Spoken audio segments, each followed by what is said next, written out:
In the late 40s and early 50s, when the discovery of so-called strange particles began, I got very interested in that. But it was an offbeat field. One wasn't encouraged to work on that. American physicist Murray Gell-Mann began to see patterns in the bewildering array of all the new members of the particle zoo. He used common characteristics to divide particles into different families. In the process, he isolated the smallest components of the atom's nucleus, the very pieces that protons and neutrons are built from.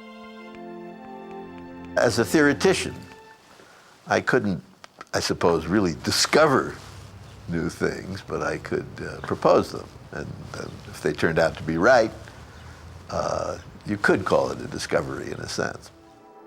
What I did was to propose that the neutron and proton were not elementary, as everybody thought, but were composed instead of smaller particles called quarks with some very bizarre properties.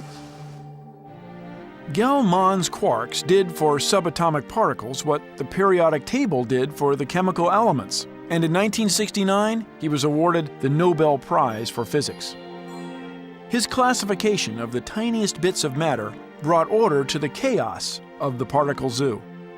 I thought that the sound, quark, was a good sound for these fundamental constituents. It sounds like a good name for the fundamental constituents of neutrons and protons and mesons.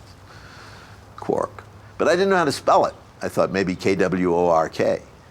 But then, perusing James Joyce's Finnegan's Wake, as I do once in a while, I noticed the line, 3 quarks for Muster Mark. And I thought, 3? After all, that's a very important number for quarks. And maybe I should spell it Q-U-A-R-K.